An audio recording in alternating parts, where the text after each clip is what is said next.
Sam Mayer out on this mile-and-a-half racetrack, and currently there have been 31 that have already taken a lap, and Sam Mayer is 23rd fastest on his first lap, so hoping to get a little more speed. He's the one driver that's just above the cut line when we're looking at the points. In Las Vegas, so it's a mile-and-a-half. It has the similar shape of, say, Charlotte, but what's different this end right here is Sam Mayer's in 1 and 2 right around the bottom. DJ, I think it's a little bit rougher around the bottom. The bumps of the racetrack, a little bit more content low than high. And then this end of the racetrack, I think, is a little bit smoother. But I've always thought it was lower grip. I don't know if that's kind of the angle of the sun from the summer heat or what. But 3 and 4 just doesn't seem to have the same grip. Yeah, you always think that you want to get back to the gas. You have to get back to the gas. But it just seems like that it's a lot like Darlington off of turn 2, where you just don't feel like sometimes that you can ever give yourself enough room because you're carrying so much speed, and that the grip just seems to get less and less as you exit there. But I think Sam Mayer was just listening to what you were saying a while ago on our opening about don't go out here and mess things up. Take it easy, because he moved right up to 7th quickest now. What do you think about momentum, DJ? Are you a believer in momentum after coming off last week, a win? Does that get everybody excited about, going into these final 4 races? I don't know about momentum's not a word that I would use as much as confidence. And it's just the driver gets that confidence. Hey, I won. I'm the most recent winner. I can do this. I've proven that I can do this. He's done it quite a few times now this year. So he is feeling like that he belongs. And so, yes, that confidence and momentum, if you will, for the entire team. But it gives everybody around him on this team a feeling of confidence in their driver, and they're ready to go after it again. Kim. And there's a second thing giving Sam Mayer confidence besides last week's win, and he told me that's because he is above the cut line to enter this round for the first time. That's very different in years past where he's come in below the cut line. So that, he said, gives him a lot of confidence. And, when he got that race win last week, and he kind of had a hard time finding his words describing how important that win was, but he told me today that was by far the most important win of the season because it continues their season and lets them race for a championship. Well, the other thing that impressed me with that win last week was the manner in which he did it. The way the track position and pit stops, he kind of lost a little bit at the end, and he didn't bulldoze his way through. I know when we showed the highlight, he kind of got in the back of Custer a little bit, but he could have bulldozed his way through way easier and sooner. He almost took a breath, gave it another lap, and passed this guy, Cole Custer, who you mentioned Sam Mayer 8th on the board, but Cole Custer's at the top of the board, and this is more what I expected out of Cole Custer when he was going to be announced to be in this 00 this year. This is a cup-level driver. I know he had to get used to these Xfinity cars, which definitely drive different, DJ, but I think he plays spoiler in this championship battle. Yeah, you don't want to lose sight that he understands what battling for a championship here is, and everything that you have to do, and that mental side of understanding that. Everybody can talk about they're excited about being a part of the round of 8 and going and racing for a championship, but when you've done that, that gives you a whole different mindset than a lot of people you're racing around. Cole Custer fastest so far in this practice session. That's Jonathan Toney at the bottom. That's Cole Custer's crew chief. Very recognizable voice on the radio. Gets that heavy southern accent. Smart man, though. Understands. And Cole, every time I talk to the two of them, it's just an interesting conversation, because Cole admitted, he goes, I think I took for granted when I was in the Xfinity Series full-time just how comfortable these cars were and how much I was used to it. He said, I jumped back into them, and things have changed. What they're doing with the cars and the size of the sidewall, the tire versus the Cup car. It has a different steering mechanism than the Cup car that he used to drive. Just overall, he had to kind of readjust.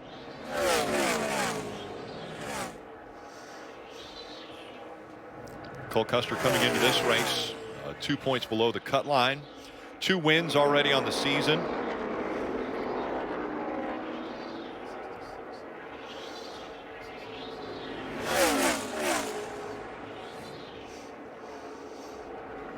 Josh Berry right in front of him. Man that knows how to win here. I was going to say, Mr. Las Vegas. Chandler Smith behind the wheel of the 16, another one of the playoff drivers. Great car. The last trip here led a lot of laps and just a long run to the finish. And you see right here, the back of the car, he just loses a little bit of grip on that long run. And Austin Hill, much like Austin Hill fashion, showed up when the pay window was open. You could see the disappointment, and he earned that disappointment, Kim. That 16 had the car to beat, just the race didn't fall how he needed it. And I asked crew chief Bruce Schlicker what they learned from the spring race in Vegas where they were so close to that win. And he said two things. A, on the long run, they did need their car to turn a little bit more. And then B, not to drive with your mirror. He said Chandler just got a little bit nervous when he saw Austin Hill in the mirror, and that's when he gave up the most time. So no mirror driving is the biggest lesson learned from the spring race. There's John Hunter Nemechek in the 20. And right now, John Hunter is currently 12th as far as a lap. DJ, I want to talk about what Kim just reported on, because that's an interesting point about not mirror driving. The reason I say that is because I understand the coaching, the idea that look forward and worry about your car. But when is it the opposite? When is it, I need you to mirror drive, and that's because at this high speed of the racetrack, as we see John Hunter working around outside of Parker Rutt's lap right here, you hear those bumps.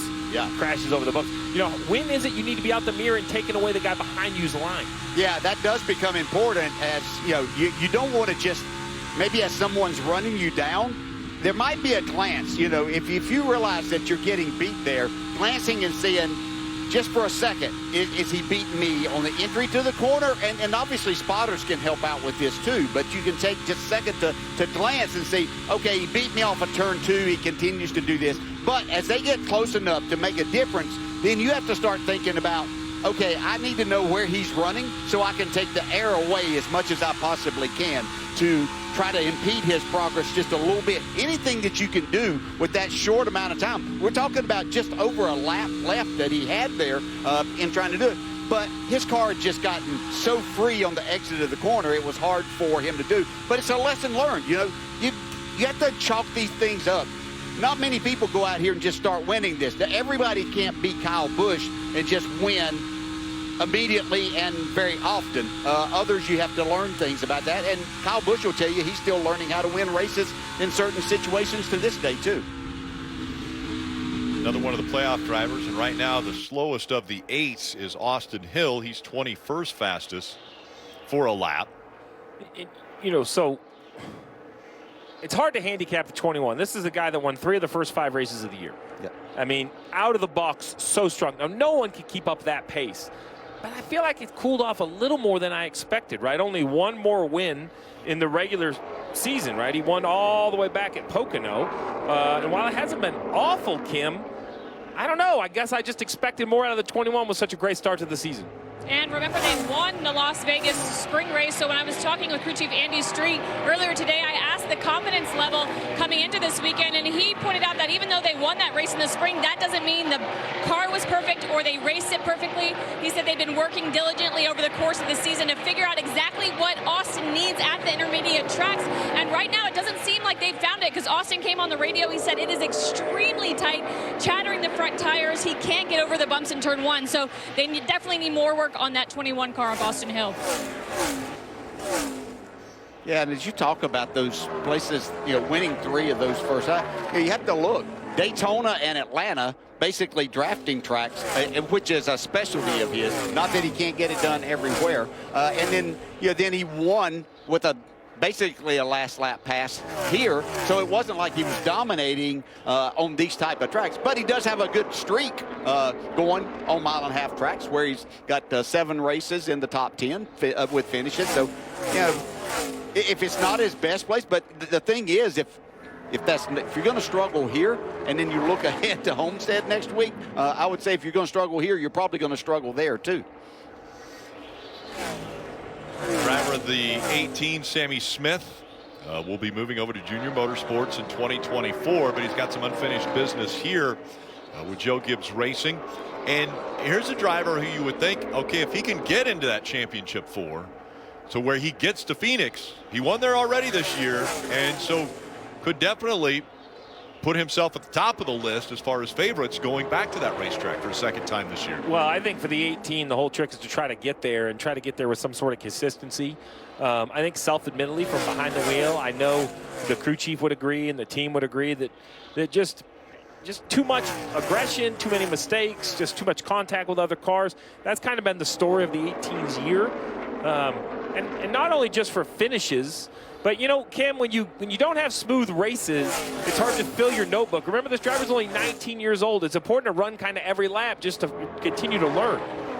Absolutely, and they have recently kind of turned their luck around because they went through a long slump where they just couldn't finish races. They had tons of bad luck, so they seem to be a little bit on the up and up compared to what we saw during the summer from that team. Right now, though, Sammy saying that he washes up a little in the center of the corner. So, Steve, when you're hearing that from a driver, is that something that Sammy can adjust in the race car in terms of attacking the track, or is that something that you have to diagnose on the car? Well, I think you always want to look and see if you can help with the car, but there is a lot of options that drivers have here when it comes to the bumps and the transition, kind of about your angle of approach, right? If you can get the turning done early to try to go around the bumps or straighter across the bumps.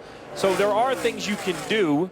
And that's a hard balance because if I'm supposed to be working on the car, you know, DJ, and you're working on your line, we just have to make sure we're on the same page to understand what we're trying to accomplish. Yeah, and you know, it doesn't matter if you're going to try to run the bottom or if you're going to do the middle if you're encountering a car that's running slower on the inside or forcing you to make that pass on the outside.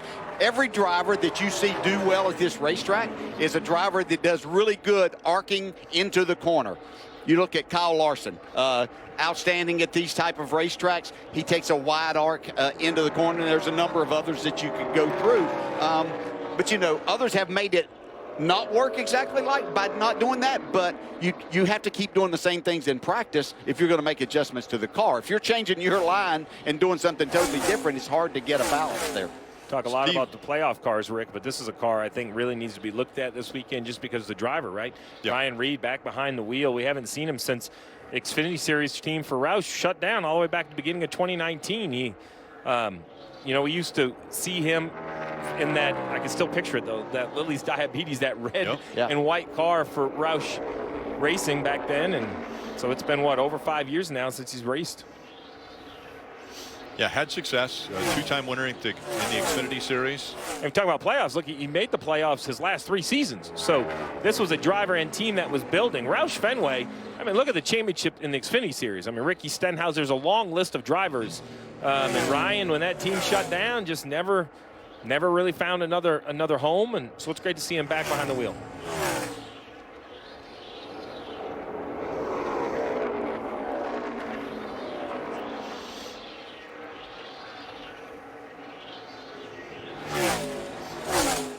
And tough for a driver like Ryan Reed, a 30-year-old.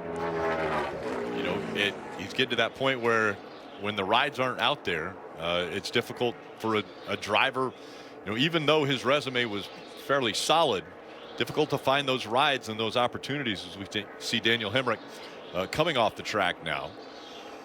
Just a few more races and he'll be a Cup driver, full-time Cup next year. So I know he wishes he would have advanced in the playoffs, but enjoy these last 3 or 4 because old Sundays, as he knows, he's been there before, but Sundays are a whole different ball game. Kim, what's going on with the 20? John Hunter Nemechek already out of the car. Are they checking on something there?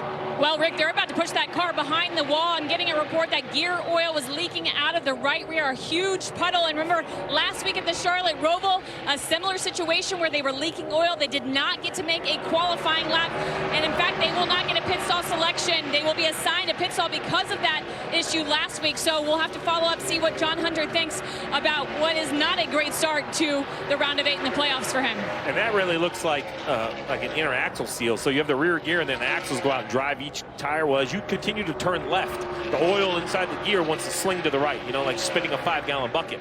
And there are seals that the axles ride through. And they're very important because if the seal tears, the oil goes into the right rear hub, which is supposed to have grease, not oil. Right. And that's why I think, because there's no real oil in the right rear area of the car, it has to be something going over that way. So this is going to be a lengthy repair. Definitely nothing they're going to get done before qualifying. And now you have to put the car all back together. This is what we were talking about. Winning's great. Yeah. But now he starts last. Remember, if they go into turn 1 and someone has a wreck and John Hunter's in it, all of that work gone, evaporated, all those playoff points. Yeah. It'll be great to hear Kim get his words, but I think we probably know what he's thinking. Yeah. About right well, now as a driver. The other leadership, though, this is little, but just pushing the car. Like, he's not pointing or yelling at his guys. Like, all right, we're going to rally the troops here. And this also affects next week. So you think about it, you've only got 3 races. He's not going to be able to qualify here. Now his pit selection for next week, he's going to probably pick last. So that's going to affect 2 races by what's happening here, Kim. That's right, and if anything, though, is working in their favor, it's those 37 points they have to the good. And I know Steve said they evaporate fast, but I did talk with the team, and they were one of the few playoff teams I talked to today that had done all of the math on what they needed to do to move on if they couldn't win. They figured out the exact metric of where they have to finish without getting any stage points in each of 3 races. So while this is a huge detriment to the team, you have to think that they have shown us what they can do this season, and they'll figure a way out of this hole. Well, if they don't have any issues, they'll recover. They were top of the board on 10-lap average and 15-lap average. So a lot of speed in that 20. It's just more of now you've put other people's issues potentially involving you by your own mistake. Yeah. We see Sheldon Creed here in the 2. Big news this week that Sheldon Creed will not be back with RCR next year. No word right now on the plans for Sheldon Creed, if he has anything right now for his future. You know, Rick, you and I were riding here. We were kind of talking about this series as a whole. So Junior Motorsports is pretty well shored up. We've heard about all 4 drivers that are going there. We heard Sheldon Creed's teammate in the 21 announced a while back that he's returning to RCR. But there's a long list of just question marks, right? We have some unanswered questions at Colleague, unanswered at Joe Gibbs. We know John Hunter's going Cup racing. So there's still a lot of movement in this series. Now, that's not new for the Xfinity Series, but you have to think to yourself, that's just one more distraction kind of in this playoff series. You know, if this was a regular stick and ball sport and the quarterback wasn't signed as you entered the playoffs, people would be like, oh, well, that's a major distraction. You need to get that accomplished. So there are some other seats and personnel moving around. You just have to wonder, it's not an effort, it's a distraction thing, right? Like, how much is it taking your time? Kim, you're hustling down there. I am. We're going to get a word with John Hunter in a second, but he's hustling, helping that car. On the Sheldon Creed announcement, though, I did talk to him, and he said, admittedly, the team, all of his guys were very disappointed. He did not shy away from talking about the mood that the team held after he made that announcement, but he said that doesn't mean that their goals and their focus changes. They still want to win a championship, and more importantly, they want to win a race. Remember, Sheldon Creed is still winless in the NASCAR Xfinity Series. These guys have been together for a couple of years. He said the best thing he can do before he leaves RCR is to get a win for the shop guys. Wasn't it just weird, DJ, like to announce, yeah, you're not coming, but that normally comes with them going somewhere else. Mm-hmm. Yeah, and for it to be right after you've just made the round of 8. I mean, he drove his tail off last week to make that happen at the Roval and then have this. Yeah, kind of strange when I saw that. Very surprising. Well, of the 8 drivers, the first one has had an issue, and it's John Hunter Nemechek, who's at the top of the charts, actually helping the team out there, running the jack. We've got qualifying for the Xfinity Series coming up. Fans, download the official app of NASCAR. You can follow the action with free live scoring. There's in-car cameras as well as a radio broadcast. Search NASCAR in your app store, and you can start a free trial today. It's beautiful to come out here to the deserts. Nellis Air Force Base just off the backstretch. It's called Nellis Straightaway. There on the backstretch, and we take a look at the top 10 from practice, and Cole Custer at the top of this list. Sammy Smith, Sam Mayer, Justin Allgaier, the playoff drivers, but then you throw in, you got Daniel Hemrick with a good lap, Parker Retzlaff, Josh Berry, Dawson Cram, a great lap there in 6th. Yeah, that's what I see. I mean, I see that I expected the playoff drivers to be good, but only 4 of them made the top 10. Riley Herbst there in 10th. His kind of momentum of the week continues. Announced he was returning the hometown race, looking for a little excitement. Cole Custer, Steve, you mentioned it, after being a Cup driver back in the Xfinity Series, and he's got a pretty good relationship right now with his crew chief, Jonathan Toney. Cole Custer and crew chief Jonathan Toney have a working partnership with a 20-year foundation. I've probably known Cole since, I don't know, 2004, so I guess when he was 4 or 5 years old. My dad's always worked for Haas, back in the day when it was Ward Burton, Mike Bliss. I think I remember, first time I remember Cole, he had these little hilly shoes on, and he'd come rolling down a ramp that we had in the back of the truck. Tony joined Gene Haas's team before it was transformed by Tony Stewart's arrival. He was the lead engineer for Stewart's third championship. When Tony came around, the whole thing just shot off. Stewart Haas Racing had expanded into the Xfinity Series, while a teenage Cole emerged as a rising star. First time I went to the racetrack with him as an engineer was in 17 at Homestead, and just the way he had prepared for that weekend. Looking for their first win, Cole Custer. He's going to win in Miami. After 11 Xfinity wins and 2 championship round appearances, Cole was promoted to Cup and won as a rookie. I was excited for him, and that was proof that he was prepared. Returning to Xfinity in 2023, Cole had a plan for winning the elusive title. This is what Cole Custer came back to the Xfinity Series to do. We were looking at crew chiefs before the year, and I just kind of knew JT was the guy. Doesn't have an ego. He's going to really communicate with you what you need. Good job there, bud. But hang there, we need to get it a little bit better. We've been able to make ourselves into a championship contender. They really don't know what we can do in these last races yet. We put up a good fight. That was exactly what we need to do. And, that relationship from driver to crew chief, people ask, what's the value of it? It's not about making a car faster. It's not even really about communicating and loose and tight.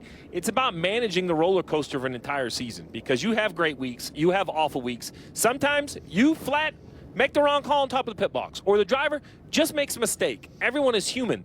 But when you know each other and you spend that much time together and have that history, I think it's just way easier to not celebrate the peaks too much, but more importantly, not kind of let the valleys get you off course. And we'll see if, that carries him off into another championship appearance for Cole Custer. We'll see how consistent Cole Custer and this 00 team are. They were fastest in practice. Can they back it up in qualifying? That is coming up next from here at Las Vegas.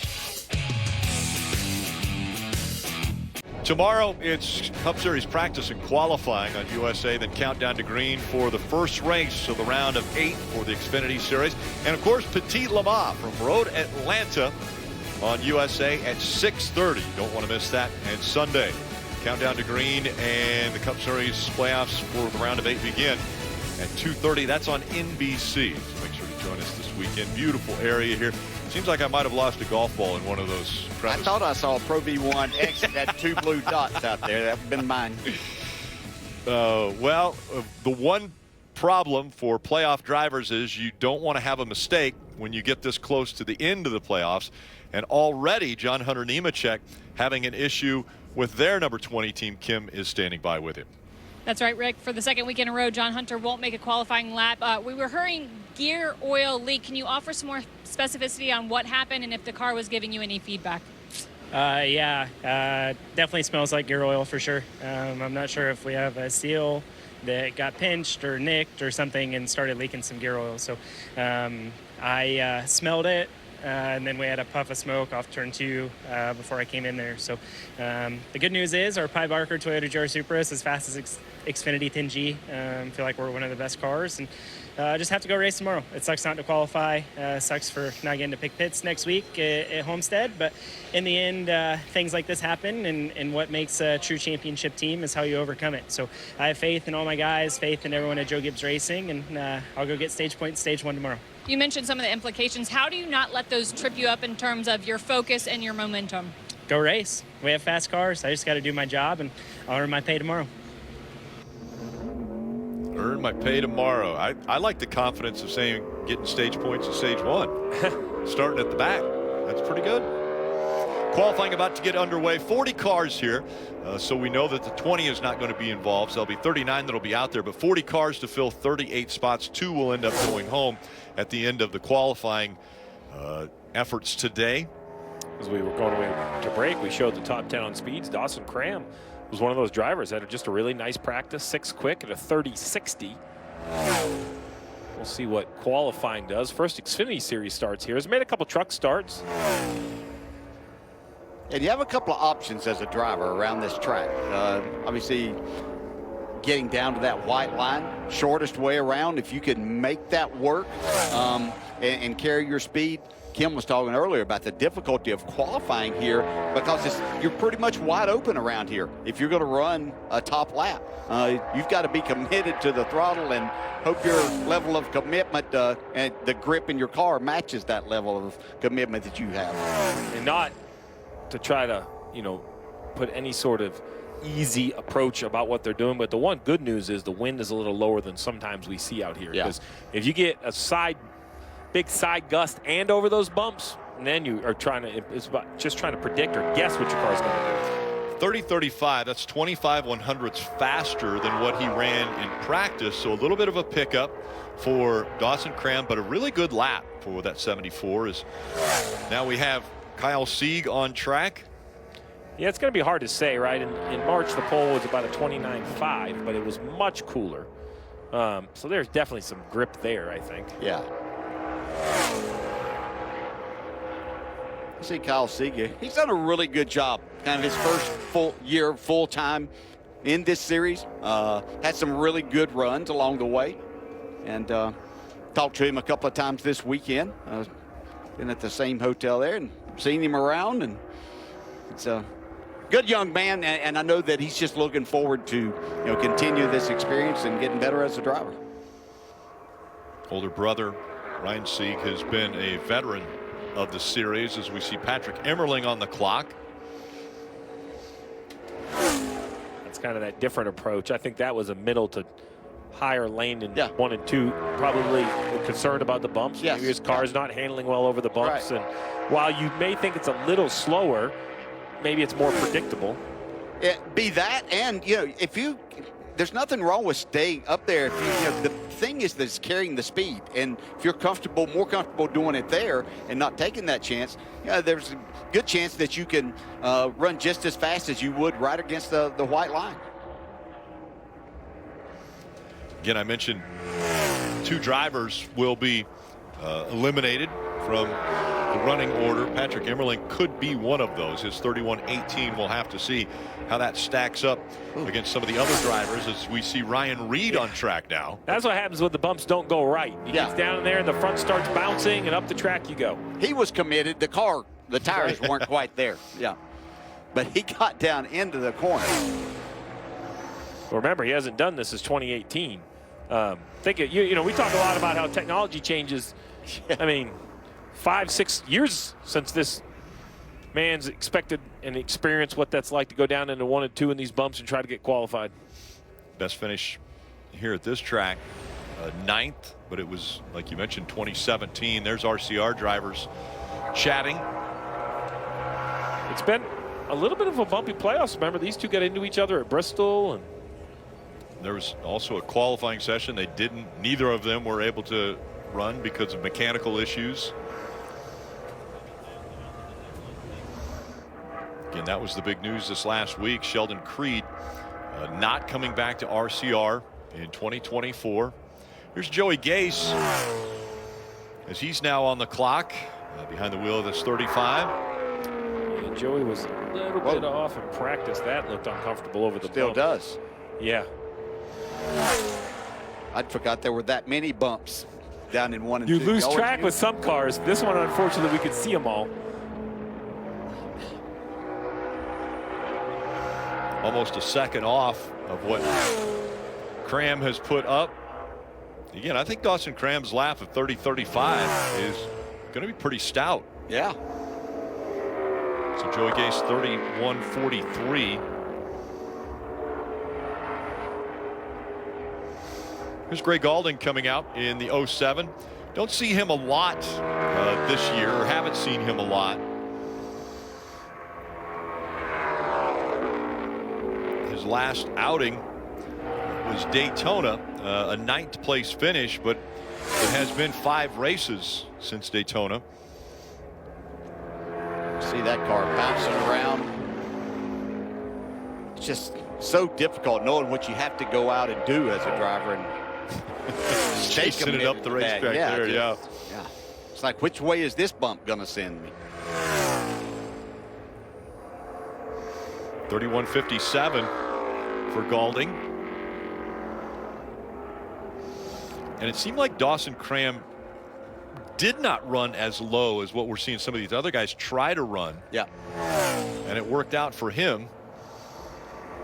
Here's Garrett Smithley. Garrett has 9 starts here at Las Vegas.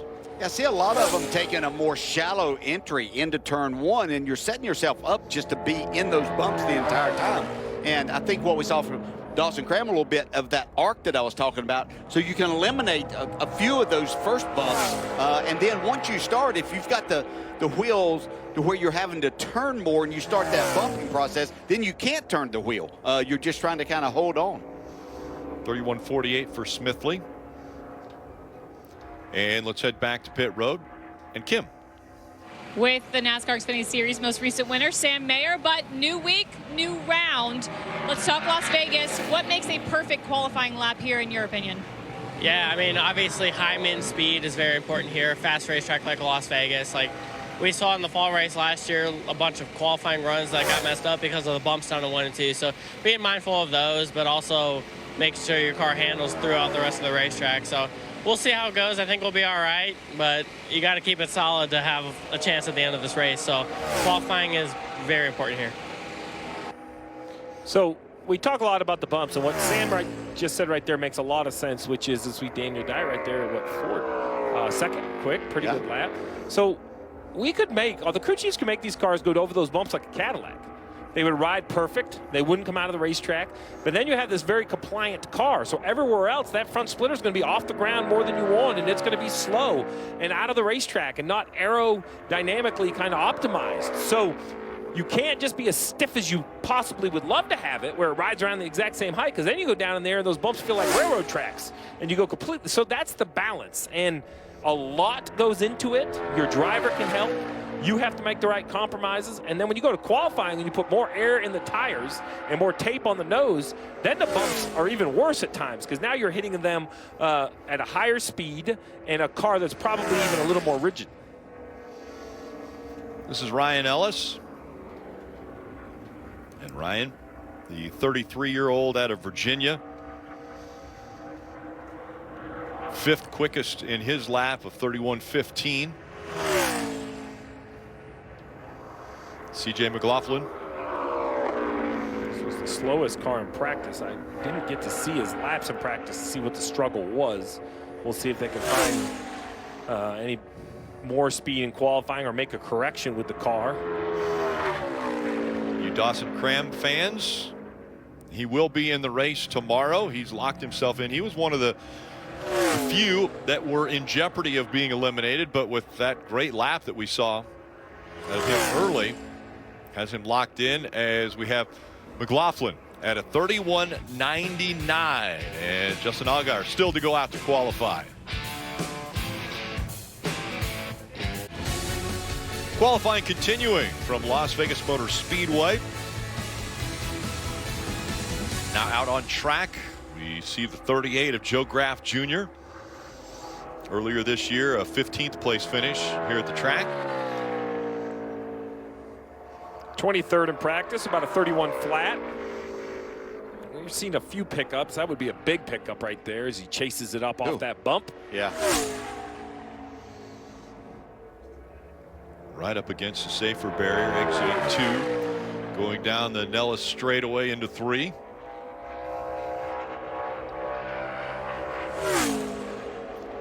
A little bit of a pickup. Yeah, over a half a second slower than Dawson Cram right now. But a 5th fastest lap for Joe Graff Jr.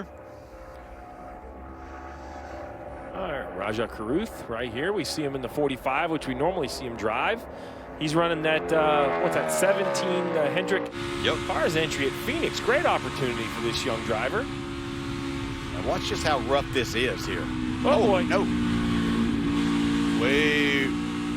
more difficult than what he was anticipating. You have no idea how big of a save that was, Rick. I thought we were unfortunately getting ready to see a live accident from the in-car.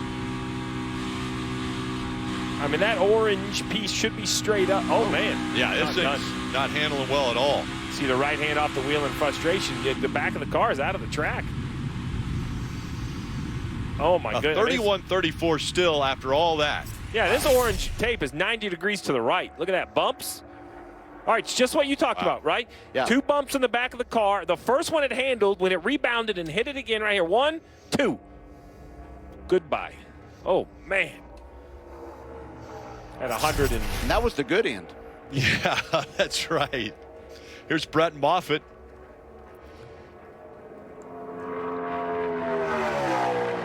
And while we're watching Moffitt, let's hear from Justin Allgaier. Kim? So, Rick, the last 3 visits we've taken to mile-and-a-half tracks, it's been this guy on the pole, but we know all mile-and-a-halves are different. So what sets Vegas apart in terms of your qualifying lap here? Well, right now, I think the biggest thing is the conditions are significantly different than what we're going to look for tomorrow. So, I don't know what to expect out of our Brand 70th anniversary Camaro. I feel like we really focus on the race tomorrow and what we need to do to be good. But, it's going to be so interesting to see where we qualify tonight. We were just talking about looking at the lap times. There's some cars that I really expected to run a good lap, and the 74 car laid down a great lap for his round of qualifying. So, the goal is to be always as fast as Xfinity 10G, but I think the other part of it is just have maneuverability in the race tomorrow and see what happens. So we're going to go out there, give it our best shot, and we qualified second here in the spring. I'd like to do 1 spot better. 1 spot better would give him the last 4 poles at mile-and-a-half tracks. He's got to be the favorite coming in as far as grabbing the pole. We'll see what kind of speed he has compared to Cole Custer, who was fastest in practice. That's 0-2 of Blaine Perkins. Slots in 7th fastest. Let's see what old Mr. Weatherman here, Kyle Weatherman, has. He ran just, what do you run, a 30.91 in practice. So this is looking like a big pickup. And now that car around the bottom, it looked like there were no bumps. Yeah. It's going to be a huge pickup if Kyle can keep this one going. Brian Barry has this car ride so well over the bumps. It gave him even more confidence down there in 3 and 4. This car looks really good. I feel like I could have driven that car. Yeah. You're a Hall of Famer, DJ. Of course you could have driven that car. A compliment says that if I could have drove that car. Now that's telling you it's driving good. I mean, DJ. Yeah. I'm saying it's 66 I could have driven. Oh. Okay. All right. So top of the charts for Kyle Weatherman in a 30.12. Here's Anthony Alfredo. And I'm glad I was getting ready. Yeah, I was going to say, you thought that was planned right there around the middle, right? Yeah. And I was going to say that we're really seeing a big pickup as I was looking that, nobody's really picked up a ton. So, was Cole Custer, what the top speed was a while ago, that was faster than Custer ran. Was he going to pick up that much? But Kyle Weatherman just showed us that a big pickup is possible. Well, and if you're sitting on pit road, I think you start to ask yourself, man, is there something with the track? We're not as fast as, people in general aren't as fast as we thought they would be. You start to question what you're going to feel. Kim, what about the guy who was 5th fastest in practice?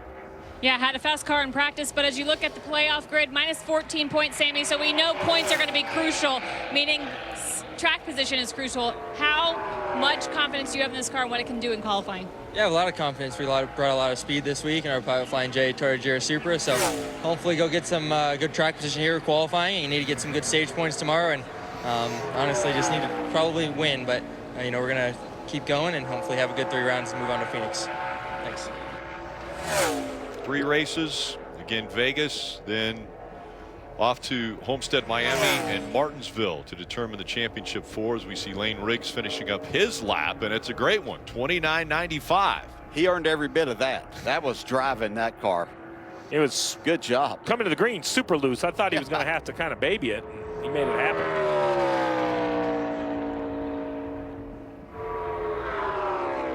Starting in the green already is Jeb Burton, and then into turn 1 it goes the other direction on him. See if he can gain some of it back down the back stretch. Lane Riggs picked up over a second from him, and I realized he was probably just taking it easy to start practice and stuff, but from his fastest lap, it was over a second to pick up. Special paint scheme here for Jeb Burton. You see the pink ribbon. His mother, Tabitha, will be the Grand Marshal tomorrow. She's a breast cancer survivor, so important month. You see all the pink around. It's going to be great to see her at the racetrack. Yeah, and absolutely. Have her involved. The pink start-finish line. Yeah, and local was here earlier. Riley Herbst was helping paint that start-finish line. Again, the SMI tracks, we saw it at Charlotte last week, going all in on Breast Cancer Awareness Month. Oh, we got smoke coming out of the 08. Yeah, I thought it was left rear tire smoke. I guess it is because it clears up as it goes down, but that shows you where the bumps were. Every time you hit a bump, it's a lot of smoke, though. And more here for Stephen Parsons in that SoCal 08. So some of the issue that you don't have in practice is the see if I can. The rear track bar, what holds the rear end housing left to right, it's bolted to the suspension on the left side, the chassis on the right, and you can adjust the height of the right side. You can do it for qualifying. Well, you can adjust the height enough that it actually moves the rear end housing left a little bit. So it could have been just a fraction of an inch away from rubbing in practice. And now you go out to qualify and you change that track bar height a little bit, and that makes it rub. I say that because they might not have a concern with the tire rub in the race. The 6 car here shows you every bump in 1 and 2. Yeah.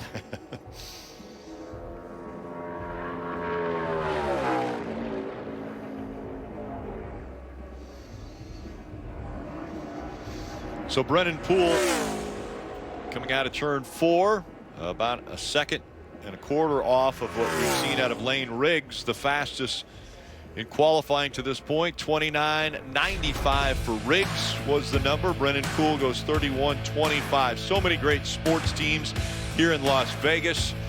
UNLV, we saw the Thomas and Mack Center. You've got the Raiders and, of course, the Golden Knights. At the pleasure of playing blackjack with Derek England, one of the Golden Knights back in 2018 here in Vegas. So much sports here in Sin City. Jump into the exciting, intense, and uplifting world of first responders, police, firefighters, and dispatchers as they face heart-stopping situations to save the day. The 911 Marathon is next on USA. Qualifying continues. Jeremy Clements, the next out on track for his qualifying run. Clements' family has been building engines for decades. Jeremy Clements and that family-run team out on track now. And Jeremy didn't make the playoffs this year. Was in a big battle a year ago to get into the playoffs. 17 starts here with the best finish of 11th at this racetrack.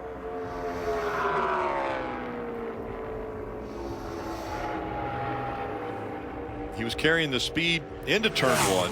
Yeah, it showed you that his get up to speed lap, he did a great job through 3 and 4 of getting that. Got him a little time there. Lost a little bit in the middle of 1 and 2. Lost a little here through 3 and 4 for Clements. He's 0.3 of a second off of what we've seen out of Lane Riggs. Good lap, though. Clements third fastest at a 30.25.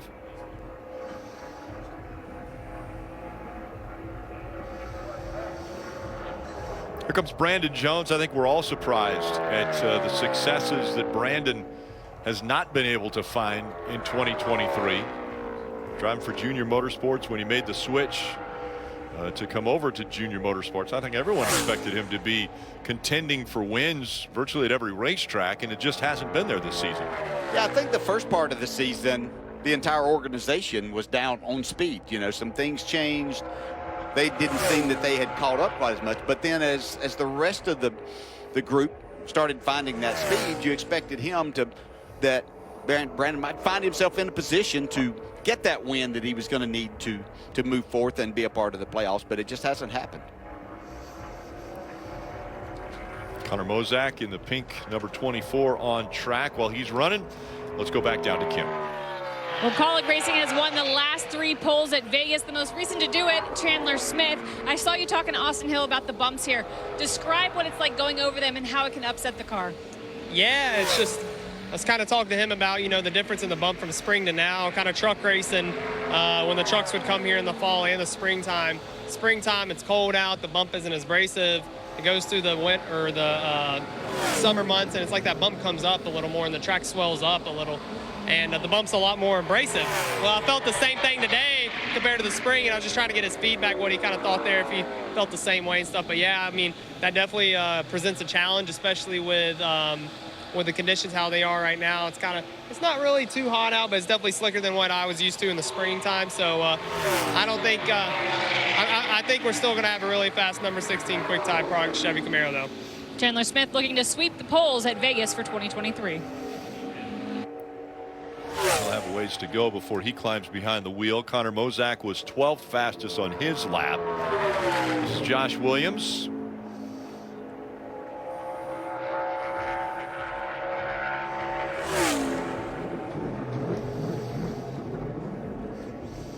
Josh, the 30-year-old out of Florida, is 11th fastest on his qualifying lap. Comes Parker Retzlaff. A really good car in practice. Yeah, let's see how a car that was up in the top 5, he was 3rd quickest in 1 lap times in practice, and his car actually was pretty good throughout the runs. See how he navigates this. A little smoke there also, Steve. Oh yeah, smoking up the track a little bit, but he stays in the gas all the way to the dust. Stays in the gas and in the green. We'll see how he does through 3 and 4. Yeah, looking good. Losing a little bit of time right there, but he's going to be quick enough to have fast time right now. Nice lap. Grabs back a little bit on his way to the finish line there, and Parker Retzlaff is fastest in qualifying at a 29.80.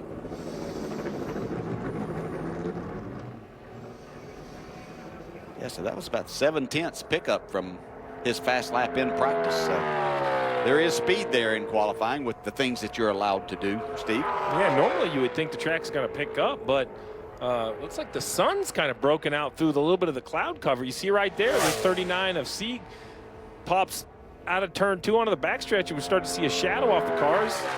A lot brighter than it was. We'll see if that slows the cars down at all. As Ryan Sieg finishes up his lap, let's go back to Kim. Sheldon Creed and his team showing strength recently. Top 10 finishes in 7 of the last 8 races. So the question is, will top 10 finishes through this round make you find a spot in Phoenix? A win will, right? So I think that's our goal the next 3 weeks is try to bring cars that are capable of winning and me going out and doing my job to win the race. So, I thought we had decent speed in practice. I didn't rip off a lap there, just catching other cars and whatnot. But gonna need to go put a good lap down here, and if we're not gonna win, need to go get good points and you know, not be the guy that has a bad week. So just proud of these guys and want to finish strong with them. He mentioned finish strong again. That was the big news this week. Sheldon Creed won't return to RCR after this season, as we have Myatt Snyder finishing up his lap in the 19. Just a few starts for Myatt this year.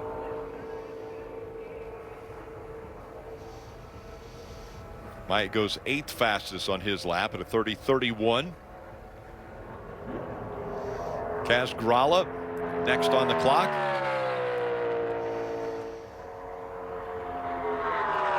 Kaz coming off a 5th place finish a week ago. Kaz, another one of those drivers who was in the green going into turn 1 and then lost about 0.3 of a second through turns 1 and 2. Yeah, it happens that quickly. You're committed down in there, and then we talk about those bumps and just starts bouncing around, and you have no choice really but to back out of the gas and make sure that you're not crashing. Kaz is 11th fastest for his lap. You let the jet distract you, didn't you, Rick? It did. I thought, man, Parker's car sounds fast out there, but it's a fighter jet that just took off from Nellis, going through 3 and 4 as we see Kligerman on the clock. Another driver. Here we go. Another one in the green as he gets into turn 1, but then, and he's got a handful as well. Yeah, you watch that left front. The left rear tire is bouncing and the left front tire is turning left and right. That really shows you the correction is on the steering wheel. Yeah, it hurts his exit, and then that in turn hurts the straightaway speed down the backstretch. What a battle he had last week there. That was just great racing. Yeah, Daniel Hemrick right there, and Parker trying to get enough spots to make it into the round of 8. Parker was so strong, with the exception of Bristol. As we see Riley Herbst out on track, we'll also see Riley Herbst help paint. We had mentioned that earlier, the start-finish line painted pink, again for Breast Cancer Awareness Month. And Las Vegas native Riley Herbst helping out with some of the cancer survivors and their families that also come out and help here at Las Vegas Motor Speedway. Yeah, just such a great program and opportunity to give back and help and recognize what so many have been through, and had the good fortune for a lot of years to be associated through Ford Motor Company and some sponsors to help out Susan G. Komen Breast Cancer Foundation, and just great awareness, and keep trying to make things better. Yes, try to make it go away. Yeah. Here comes Josh Berry. I think this was one of the bigger surprises of the year also. Josh Berry not having the success behind the wheel of the 8 car for Junior Motorsports, but then announced to head to Stewart Haas Racing next year. He'll take over the number 4 for the retiring Kevin Harvick. Yeah, if you want to see how to go through turn 1, right there, you go back and watch that right there. Fastest lap turned, it's Josh Berry now at a 29.67. This might be his toughest competition out of the Junior Motorsports camp. I'm pretty sure he knows how to go through here too. Let's see how his car reacts. A great job coming up the green. He had 200s really turning into the corner. Yeah, see, Josh Berry was higher on his entry, and his car was turning through the center and on the exit instead of fighting it up the track and losing that speed. That was just the difference in the 2 cars. That's where Allgaier lost all of that speed that he had, and so about 0.2 of a second slower for Allgaier on this lap than Berry, and that slots him in 3rd.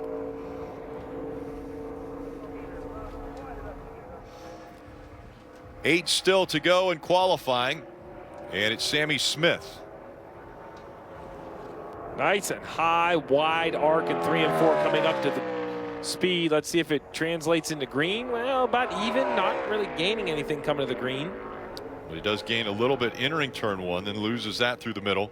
Yeah, once again, he got down there to the bottom, but there's no room to turn from that point. Your car can't be pointed, and where the 8 car of Josh Berry was pointing straight, driving up off the corner, and anytime you're going straighter, the wheels aren't turned, then you're not scrubbing off speed. A good lap. Yeah, really good lap for Sammy Smith. He's 2nd fastest, just behind Berry. 29.76 for Sammy Smith.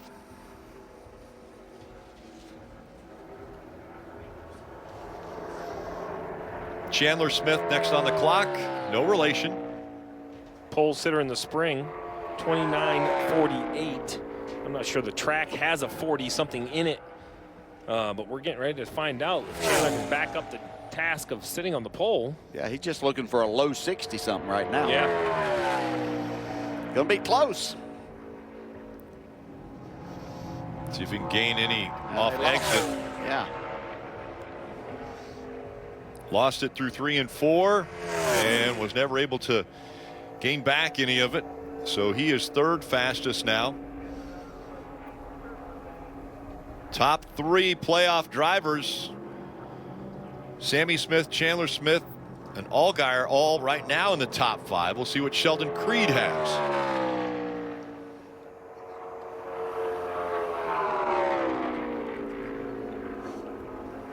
Yeah, he had a big wide arc, and he just did. never got to the bottom.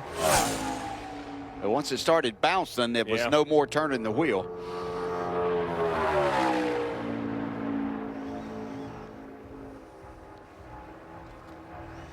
Yeah, it's not a bad lap. Just Berry's so fast at that 29.67.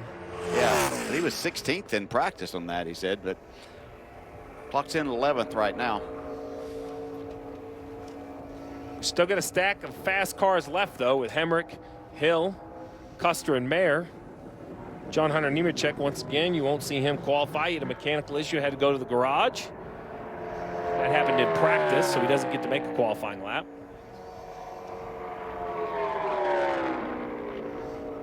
Former series champion Daniel Hemrick. He also will be moving to the Cup Series in 2024. Will stay with the organization, Colleague Racing. It's just great to see once again what this series was designed for, that is giving opportunities. You know, Hemrick and John Hunter both have been up to the Cup Series but came back down. Did the same thing myself, and you know, then was able to make it back. So you just never know. These opportunities come along, but the series is doing what it's designed for, is giving these drivers the opportunity to showcase their talents. Good lap there, fifth quickest. Here's Austin Hill, and in practice he was the slowest, one of the slowest of the 8 playoff drivers, as he right now is in the green entering one, but had to go up the racetrack there. Well, he just looked like he said, I'm not having anything to do with those bumps. Apparently in practice it didn't feel very good, so there's no reason to challenge that. That looked like a driver that said, my car didn't go over the bumps good in practice, so let's not risk it. Which, this is not a bad idea. He has those extra points. He doesn't have to qualify in the type of driver that said, my car didn't go over the bumps good in practice, so let's not risk it. Which, this is not a bad idea. He has those extra points. He doesn't have to qualify in the top 3 or 4. You go in those bumps and it bounces sideways, big correction, you're going to qualify outside the top 20, if not hit the wall. Here he's 9th. So Custer Mayer, the worst he's going to start is 11th. Yeah. So Cole Custer, who was fastest in practice, ran a 30.37. He will have to pick up 0.7 of a second if he wants to get past Barry.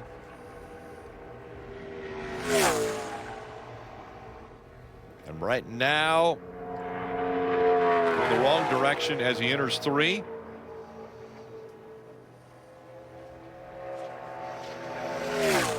Gains a little bit back on corner exit, but is there enough time to get to it?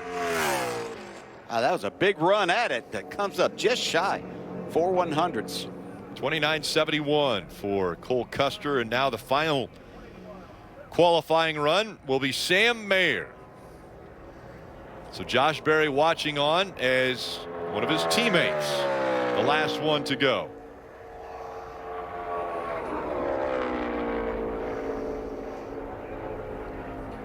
That was a good lap through there. Very smooth. Not going to be quite as quick as Josh Berry. I think you can relax, Josh. You got this, buddy. There's no relax in that face. And Mayer is a half a second off, so it's going to be Josh Berry's pole. The 32-year-old grabs his 4th career pole. His last one was in Michigan 8 starts ago. And now he smiles, a little laugh there with the team. We'll go down to Kim. And it's hard to bet against Josh Berry when it comes to Las Vegas and the fall race. First, let's talk about that qualifying lap. Did you know when you made it that it was going to be a pole-winning lap?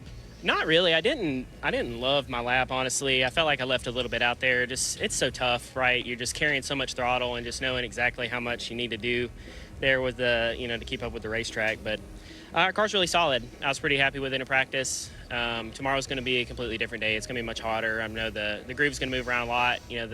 Last year we ran the fence basically the whole race. So we gotta, we still got some work to do tonight. To make the right adjustments for the conditions tomorrow. But overall, it's a really good start, and just proud of everybody at Junior Motorsports. Us on the 8 team, obviously we're disappointed to be out of the playoffs, but we've had a lot of speed lately, and we're knocking on the door to win. So there'd be no place better than tomorrow. And you've won the last 2 fall races here at Vegas. What about this race suits you so well, or your driving style? What is it? I don't know. It's just, it's a really good track for Junior Motorsports. Our cars have always been really solid here, and Hendrick Motorsports gives us great engines and great chassis. So I think it's a combination of a number of different things. Each race that I've won has been entirely different conditions and different cars, different teams. So all in all, it's exciting to come here. We're ready for tomorrow, and I just want to thank Lube Zone for coming on board. Mark Clark, Darren Odell, everybody at Lube Zone for coming on board. A great looking race car, and we're going to try to take it to victory lane tomorrow. What I hear in that answer, guys, is adaptability. Apparently, Josh Berry has it when it comes to this race at Las Vegas. Well, we have to remember while he doesn't have, the most Xfinity Series starts, race starts in a career, you throw late models and everything else in, he kind of matches up against anyone else. And I think that's that experience Kim just mentioned, right? Is he kind of knows when to, there's no blueprint to that. He feels like maybe I need to move around, try something a little different. You kept talking about entry angles, and I think he's the type that would kind of experiment with that, and that's why he finds success here. That's why he's going to the Cup Series next year, too. Yeah, yes. That's another one. Let's take a look at the grid, how they will start tomorrow. Those in the background, those Jets aren't a part of the field, but Josh Berry and Cole Custer, a couple playoff drivers. Josh obviously eliminated out of the playoffs in this round of 8. But Cole Custer will start on the front row. Sammy Smith, Chandler Smith in row 2. Probably expected Justin Allgaier to be a little further up there, but gosh, when you're talking about 7th, still pretty good starting spot. Yeah, Austin Hill, we mentioned that kind of conservative lap around the top, does what he needs to do. He'll start inside the top 10 right next to Lane Riggs. Yeah, outstanding run for Lane there. Parker Kligerman starting in row 6. We see playoff driver Sam Mayer in 7 and Sheldon Creed in row 8. Dawson Cram, good in practice, good again in qualifying. See if he can put a nice race together, hopefully run inside that top 20. He's going to start just outside the top 20 in row 11. Yeah, you see Maya Snyder there in row 10. Hasn't had a lot of races recently, but they're going to have those here at the end of the year. But getting acclimated there, I look for him to be up well inside the top 10 tomorrow. Row 13, welcome back Ryan Reed to the Xfinity Series. Has not had a start since 2018, but has had success in the series. He'll start in that 13th row. And these drivers, you talk about those bumps in 1 and 2, but on the original start and the restarts, it's going to be bumpy and 2 and 3 wide, and that makes this final page so important because you see all the way back there, John Hunter Nemechek. He's going to be in row 19, never get a chance to qualify, and I think he has speed enough to work his way up through the field, but patience, and more importantly, opportunity. Will the opportunity be presented? Kim, we saw Cole Custer with a fast race car in practice, second fastest in qualifying. How's he feeling? Well, Rick, and a little stat for you, his 9th front row start this season. Not too bad, not quite enough for the pole here today, though. What was missing during that qualifying lap? I think I just left a little bit there in 1 and 2. The bumps, they're definitely get your attention this time. So I just didn't want to go over there and ruin the whole lap. So I left a little bit out there. But our guys did a great job. This Haas Automation Mustang is really fast. Our race run speed was really good in practice. Our guys have worked so hard on mile and a half stuff this year, and it's cool to see that we can bring this faster race cars to the track. So looking forward to tomorrow. It's going to be a hot, slick race. So it's going to be a long one, but I think we have what it takes to stay up there. And you have the track position to start, which will be crucial in getting stage points because you're -2 to that elimination line to start this round. What do you do to execute, especially that first stage? We've done this, and you just got to maximize your day. I think our team's done a great job the last round doing that. We had a lot of solid finishes, and I think we've had the speed all year to be in that Final Four. It's just a matter of having these clean races and maximizing the days. Cole Custer will have a front row seat to start tomorrow's 300-miler.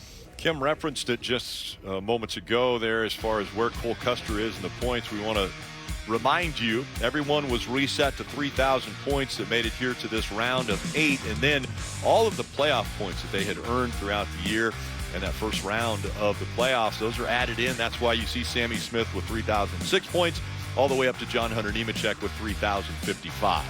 Yeah, that's tight right there, though, from 4th with Sam Mayer at 3,020 back. So 14 points back there. So that's easily gotten you look at Chandler Smith. He has a good first stage, and all of a sudden he finds himself. Of course, Cole Custer's looking at moving right up the ranks, too. So going to be a tough race. What makes it so hard is how hard you have to drive these cars at this racetrack. And you talk about those bumps. Steve pointed out you're going to have, restarts and things that are going to make things really dicey. And for someone like John Hunter, who's sitting there and you think, oh, he's in really good shape, but all it takes is a mistake. Not his mistake, but a mistake in front of him, and then his day's ruined. Yeah, a perfect day without a win, winning both stages and second in the race, you could score 55 points. So when you look at that 40-something gap he has all the way, I think that's really the mindset for John Hunter. If I'm in part of this team, Ben Bayshore, I'm saying, listen, I'm sorry this happened. None of us liked it. We're starting in the back. I know you want to get stage points. I appreciate the confidence, let's not let that bleed over into a mistake. If we can only get to 15th, let it be. Race all day long, we're going to be fine. Yeah. Kim, another one of the playoff drivers that will start up there in the top 5 is Sammy Smith, P3 in qualifying. Great effort there. What's going to be the biggest challenge, though, tomorrow for you and this team? Yeah, I think just keeping up with the track. It'll change a lot from today and then tomorrow and then throughout the course of the race. So I think just keeping up with it and trying to get good stage points and be there at the end to have a good solid finish. As we look at this round, and then we know the championship is in Phoenix, where you won earlier this year, is it easy to get distracted knowing if you can just get to Phoenix, it could be your championship to win? How do you kind of manage that throughout the course of the next 3 races? Yeah, I think just take one race at a time. I feel like we worked really hard here for Vegas. We struggled a little bit the first race, and I feel like we got really close, and I feel long run speed, short run speed, overall speed's really happy, and hopefully we can go keep up with the track tomorrow and have a good day. Thank you. So Xfinity Series qualifying has set the field. Josh Berry has won the pole. Cole Custer, one of the playoff drivers, will start on that front row as well. We'll talk Cup Series. They're up next tomorrow morning. Here at Las Vegas Motor Speedway, the attention, the focus, all on these 8 championship drivers. Oh! Hey, put your fluid tire, guys. Down, down, down, down. It's amazing how many of the playoff contenders have had problems. Oh, we got curb bunch in the wall. We've seen a lot of mistakes on pit road today. Oh, and into the wall goes Bubba Wallace. And he comes back across the track, tags the 5. Stay up, stay up, stay up. Stay middle, stay middle. A playoff driver involved in this. Somebody there decided that they were going to take some action. William Byron gets sideways, made contact with Ryan Blaney. Ka-ching, baby. Nice job. Yeah, we took a gamble this weekend. Kurt Busch is going to win in his hometown. Logano slides up in front of Ross Chastain to the backstretch. Welcome to the Championship 4. Never know what's going to happen when the playoff starts, and it does start right here in Las Vegas. Tomorrow, it's Cup Series practice and qualifying at 12:30 on USA, then countdown to green for the Xfinity Series race, 3 and 3:30 there.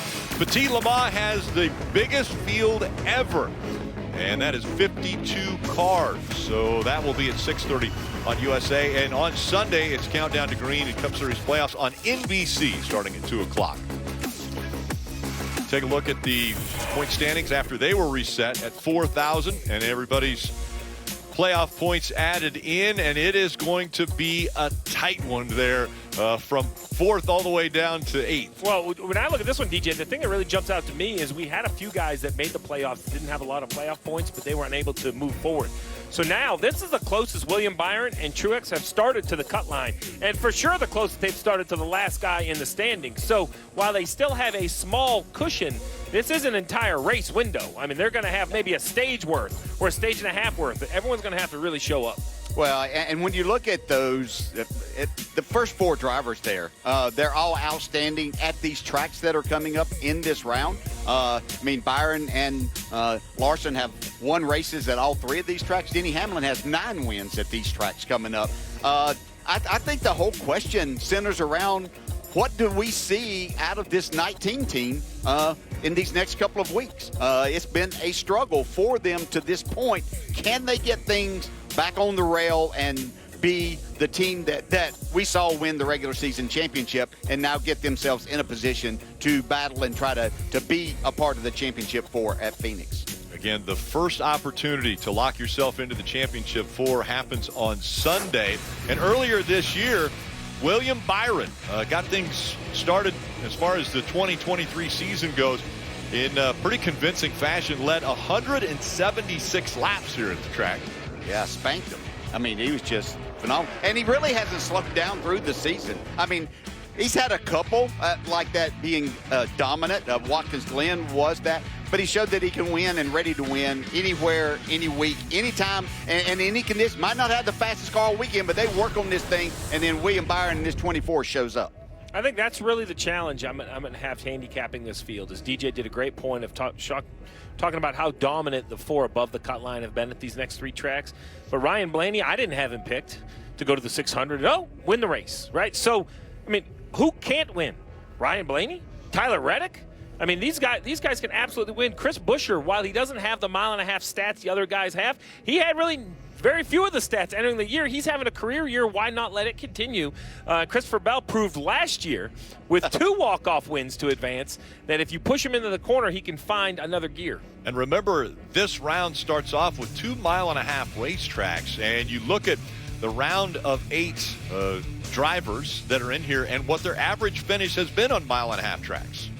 Yeah, and the average finish, I get over further right. It just look, you talk about 9 wins for Denny and 6 for Martin Truex Jr. That's just phenomenal. But there is somebody, we keep talking about average finish like it doesn't matter. It does matter because somebody, regardless, we have 3 different winners in these 3 races. Somebody's getting in on points. So who's going to navigate their way through? So the bigger question for me is, I think Sunday's an absolute playoff driver win.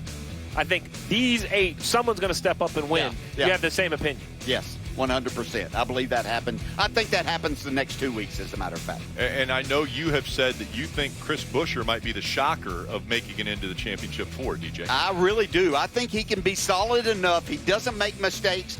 I think even though he might not have the speed that you're looking for, I think he finds a way to finish well in these first 2. And then short tracks have been his specialty this year. Again, for the Xfinity Series, it started off not so good for John Hunter Nemechek. They didn't even get to qualify. On the other end of it, Josh Berry wins the pole, and Cole Custer will start on the front row. More NASCAR and motorsports coverage always available on NBCSports.com. Coming up next on USA, it's the 911 Marathon.